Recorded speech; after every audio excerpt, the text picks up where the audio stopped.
Bastidor de contratação no São Paulo vem à tona, rapaz. Vamos comentar aí sobre isso. Vamos falar aí também sobre o jogador afastado do São Paulo, que vai sair ou não vai. Vamos estar comentando sobre isso. Tem notícia aí também sobre o time brasileiro querendo contratar o Caleri. Vamos estar falando sobre isso e várias outras notícias do Tricolor. Belezinha, meu parceiro? Tranquilão? Então vamos embora aí para as notícias do São Paulo. E hoje, sexta-feira, o São Paulo encerrou a preparação para o jogo de amanhã contra o time do Bragantino, que a gente até havia comentado no vídeo mesmo sobre, né? E vai ser realmente, né, rapaz, um time reserva que vai entrar em campo aí, ó. Formação do GE. O técnico Luiz Bodia prepara um time só com reservas para enfrentar o Red Bull Bragantino neste sábado em Bragança Paulista, pela 8ª rodada do Paulistão, tá? Então vai ser realmente um time aí todo reserva, não vai ser misto, né? Todo reserva, estilo contra a Portuguesa, por exemplo, porque entrou todo mundo reserva, muitos dos titulares nem sequer foram pro banco, só alguns ali, né? E vários outros que jogaram a copinha complementaram ali o banco de reservas naquela partida contra a Portuguesa, né? O Caleri foi pro banco, o Oscar foi, né? Acho que só foi eles dois, o Enzo e o Rafael, né? O resto, né, tava todo mundo em casa, nem sequer foram pro jogo aí.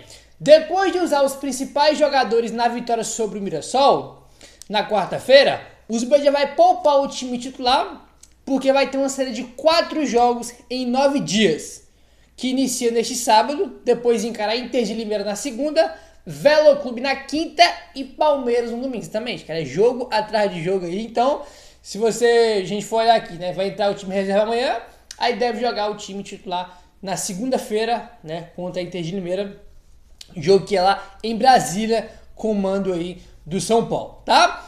Os dois últimos reforços do São Paulo, o Wendel e Cedric Soares, estão inscritos no Paulistão e podem ser relacionados. Agora é com o Zubeldia, tá? Estão treinando lá, já estão regularizados no BID, estão inscritos. Se o Zubeldia quiser falar, vai pro banco, já pode ir. Vamos ver se vamos ter os dois, ou um dos dois, ou nenhum, né? Entre os relacionados pro jogo aí de amanhã, né? A gente não sabe, o São Paulo não solta a lista de relacionados, né? Aí a não ser que, né, quando o GE traz informação, né, o setorista traz informação, mas o São Paulo não costuma divulgar lista de relacionados, como alguns clubes, né? Alguns fazem isso, São Paulo não tem essa questão aí de divulgar não, tá bom? Aí, rapaz, a Federação Paulista de Futebol escalou aí, tá? A Edna Alves Batista para apitar Red Bull Bragantino e São Paulo neste sábado. Cara, teve um jogo, não vou lembrar agora qual foi o jogo, que o Candança apitou, foi contra a Portuguesa, não foi que o Candança apitou o jogo? Eu até comentei aqui no pré-jogo, ó. Tem alguns tipos de árbitros que são escalados para os jogos do São Paulo, que se eles prejudicarem o São Paulo de novo, eu não vou mais falar da arbitragem, porque são árbitros já manjados que a gente conhece, são árbitros que têm históricos muito negativos de prejudicar o São Paulo, e a culpa não é deles, é de quem permite, né, cara, esses árbitros apitar no jogo do São Paulo, que é da diretoria do São Paulo. Porque os outros reclamam de arbitragem, os outros têm bastidor, tem times aí que vetam a arbitragem, o São Paulo não faz isso, né? E esse ano, né, cara, o São Paulo jogou o quê? 7 jogos esse ano? 6 jogos, né, se não me engano, porque teve um jogo a menos. O São Paulo nesses jogos já teve o Luiz Flávio de Oliveira, que, porra, eu não preciso nem falar, né, cara? O histórico que esse cidadão tem já nos jogos contra o São Paulo. Já prejudicou o São Paulo várias vezes. E só esse ano já apitou 2 jogos do São Paulo, Luiz Flávio de Oliveira. O Candançã apitou outro. Que foi aquele que fez aquela bizarrice naquele jogo contra o Palmeiras ano passado. Né? Ele marcou o pênalti do Palmeiras, não marcou do São Paulo. O Rios quase queimou a perna do Paulo, mas ele não deu nada. Foi ele que apitou aquele jogo contra o Palmeiras e voltou a apitar o jogo do São Paulo esse ano. E agora a Edna Alves Batista, que, irmão, teve um escândalo, que foi um jogo entre Novo Horizontino e São Paulo, que, se não me engano, foi no Paulistão de 21, se eu não me engano, foi em 21, né, que o jogo tava no finalzinho já do segundo tempo, o jogador do Novo Horizontino, irmão, puxa assim o Luciano dentro da área, mano, bota a mão assim, puxa o Luciano pra baixo, e ela não marcou pênalti. Foi um lance escandaloso, né, inclusive ela deu até uma entrevista uma vez falando que ficou com depressão depois disso, porque foi um erro gigantesco, o maior erro da vida, dá pra você ver como foi bizarro o erro dela. E vai estar pintando o jogo do São Paulo amanhã, mas é aquele negócio, rapaz. Time não é que é largado em bastidor, que os caras fazem o que quer, né? É isso aí, os caras fazem o que bem entender. Pega os piores árbitros que tem histórico negativo contra o São Paulo e põe pra apitar. E aí eu não vou reclamar de arbitragem, vou reclamar de quem, né, vai lá e permite esse tipo aí de coisa, né? Vamos falar aí sobre o Luan, rapaziada. Olha aí, ó. Tinha acontecido uma situação essa semana agora, né? Que foi do Luan ter aberto uma live no Instagram, né? Não tinha mais, tava tudo escuro e tava chorando, né? E começou a ter reflexão para o que tá acontecendo, né? Com o Luan que tá no São Paulo, treinando, e é sobre isso que vamos falar. Olha só. Informação aí do GE. O volante Luan tem mantido normalmente sua rotina de treinos no CT da Barra Funda, mesmo afastado do elenco do São Paulo. Sem futuro definido, o clube continua trabalhando para encontrar uma solução, já que o jogador não vai atuar pelo São Paulo, tá? Então, como todo mundo sabe, não é nenhuma novidade, ele está fora dos planos do São Paulo. E não vai jogar pelo São Paulo mais. Ele tem contrato com o São Paulo até dezembro de 2026, né? Tem todo 25 e todo 26, ainda mais 2 anos de contrato que ele tem com o São Paulo, né? Ele está fora aí dos planos da comissão técnica. Aí entra essa situação que eu comentei com vocês, ó. Nas redes sociais, torcedores relataram que o Luan abriu uma live em seu perfil no Instagram na noite da última quarta-feira, horas depois da vitória do São Paulo por 4-1 sobre o Mirassol. Ele estaria chorando, mas encerrou a transmissão logo depois. Verdade, foi depois do jogo do São Paulo, né? Ele abriu uma live lá, não tinha mais, estava tudo escuro e tinha uma pessoa chorando. Aí o GE traz aqui, ó. Pessoas próximas ao jogador afirmaram ao GE que ele iniciou a live sem querer e por isso a interrompeu rapidamente, né? Então o GE foi buscar informações com pessoas próximas do Luan, as pessoas falaram que ele abriu uma live sem querer, né? Uma live sem querer e depois, né, interrompeu aí, né? Porque ele fechou a live. O São Paulo acompanha de perto a situação de Luan e busca um clube para que ele possa jogar o quanto antes, né, cara? A UG até relata aqui que o São Paulo estava tentando trazer o Nathanael do Coritiba, que acabou indo pro Galo, e que o Coritiba queria ele não quis ir pro Coritiba. Né, o GE põe aqui, ó. No início do ano, ele foi oferecido aí pelo lateral direito Rafinha ao Coritiba, mas não se animou com a possibilidade. Rafinha fez aquele trabalho de bastidor, né, que era levar o Luan pro Coritiba, mas ele não quis ir não, fora que o Coritiba queria ele também na negociação com o Nathanael. Aí o Rosa que o seguinte, ele não quer ir pro Coritiba porque ele tem sondagem de time da Série A, só que essa sondagem até agora não virou nada, né, porque ele tá indo no São Paulo até agora.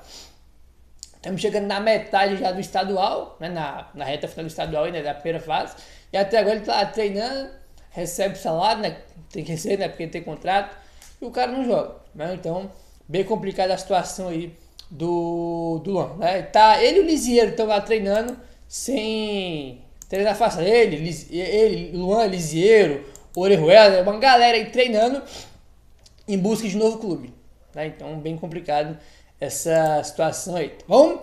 Bom, vamos avançando aí. E o São Paulo, né, fechou mais 2 reforços, né? Os últimos 2 foram o Cedric e também o Wender, mas o São Paulo ainda quer mais um para fechar o elenco.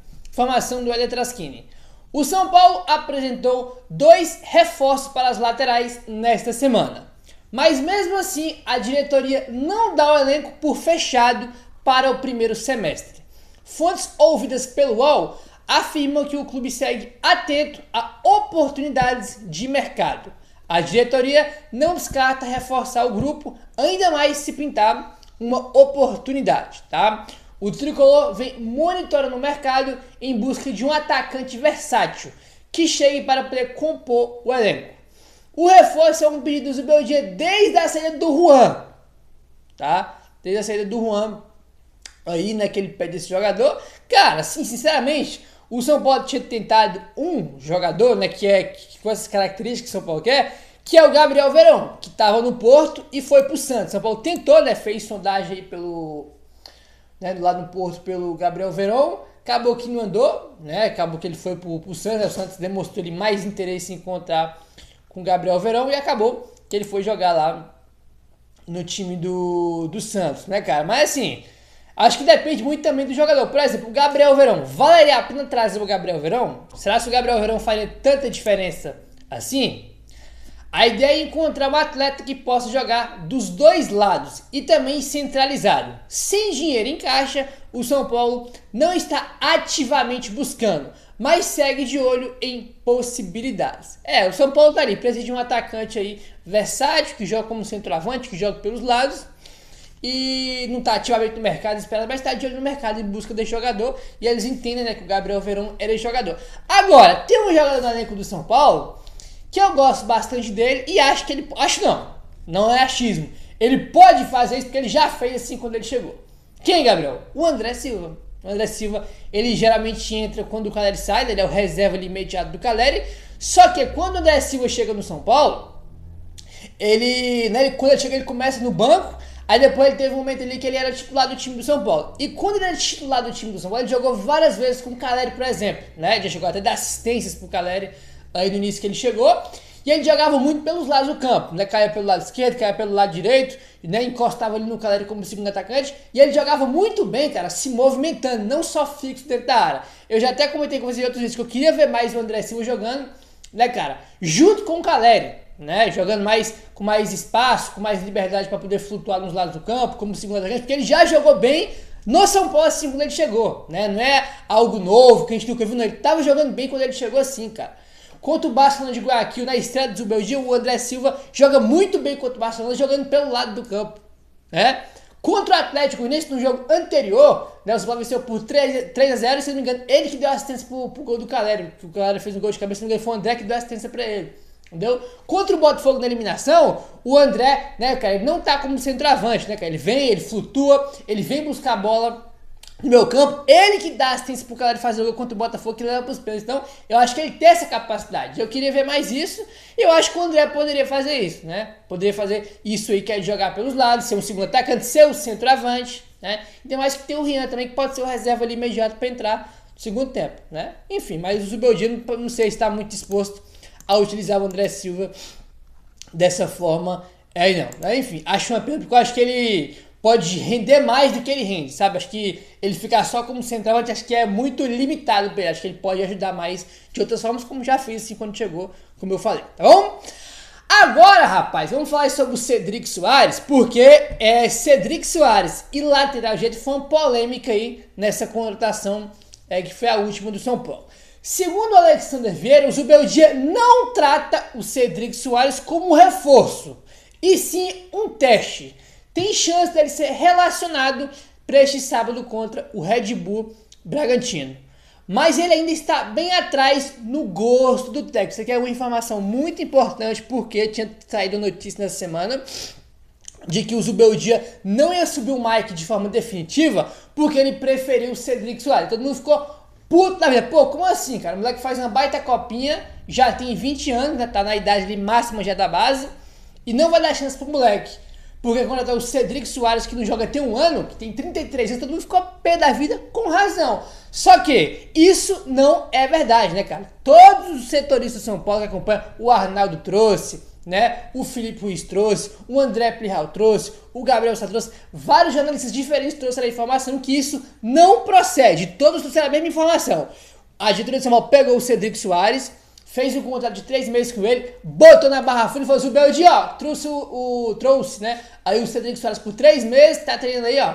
Tá aí o reforço pro lateral direito. Foi isso que a diretoria fez. Ele nem foi consultado se queria ou não a contratação. A gente pode criticar o Zubeldia pelas substituições, pela escalação, que o time é exposto, que jogadores da base deviam jogar mais. A gente pode criticar ele por um monte de coisa, mas jogar essa contratação nas costas dele é muito sujo, é muita sacanagem, né? A gente tem que criticar o Zubeldia pelas coisas que ele faz, pelas substituições, pelas coisas dentro do campo. Agora, falar que ele que pediu o jogador, isso não é verdade, né? Tanto é que tem informação que o Alexandre Vieira traz.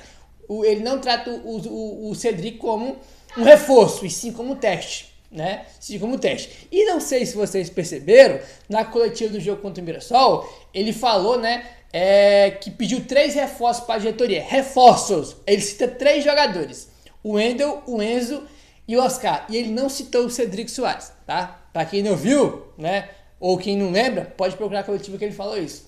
3 reforços, ele citou os 3, só não citou o Cedric, né? E o Alexandre colocou aqui, ó, ele ainda está bem atrás, tá, no gosto técnico. Eu tenho até dúvida se ele vai chegar a jogar, né? Ainda mais depois dessa informação, que se ele vai chegar a jogar aí, depois dessa informação que o Alexandre Vieira trouxe. Não, bastou muito importante aí, tá bom? Rapaziada, olha aí. Segundo informações do jornalista Paulo Brito, o Mano Menezes, técnico do Fluminense, pediu a contratação de Caleri do São Paulo no início deste ano. No entanto, ciente da idolatria e da importância do atacante argentino no São Paulo, a diretoria do Fluminense nem chegou a consultar a situação e informação que o Paulo Brito aí trouxe. Não é brincadeira, né, cara? Ô, Mano Menezes, tá de brincadeira, né, meu filho? Tá de brincadeira, né? Mas aquele negócio, pedir, consultar, essas coisas podem, mas não vai conseguir contratar, evidentemente. É aí, o Mano Menezes foi lá e falou, ó, eu quero o Caleri. A gente falou, cara, você quer o Caleri? Né? Beleza, mas Caleri, ele... Pô, a torcida do São Paulo adora ele é fundamental pro time, como a diretoria viu como um reforço completamente improvável de trazer, os caras têm que consultar, né, cara? Eu quando eu ia, sei lá, em outro time e tentar trazer um jogador, um dos principais jogadores do outro time, mas não vai conseguir trazer. Ele não vai conseguir trazer, entendeu? Isso aí não tem como, né, cara? Não tem como você ir pra um time rival ali, né, de Campeonato Brasileiro, né, de Copa do Brasil, e tirar um jogador importantíssimo do time. No Brasil isso é muito difícil de acontecer. Acontece uma vez ou outra, mas é bem improvável aí, né? Se você for olhar o mercado, isso acontece muito pouco. E o Fluminense, sabendo disso, nem sequer tentou, né, cara? Só foi mesmo o pedido do Mano. E o Fluminense nem sequer tentou porque sabe que é impossível, né? Eles tiraram o Caleri do São Paulo. Enfim, cara, o Caleri toda hora ele que o Boca quer de volta, que o River quer, agora que o Fluminense quer, que não sei o quê. Aí ano passado saiu informação de que o Landim, né, tinha um sonho de ver ele no Flamengo, né, cara? É uma loucura, toda hora o Caleri aí tem o nome dele no mercado, uma coisa assim impressionante que acontece com ele, né? Enfim, meu parceiro, é isso. Dá aquela moralzinha, se inscreve no canal, deixa no seu like que é muito importante. Valeu, tamo junto e saudações tricolores.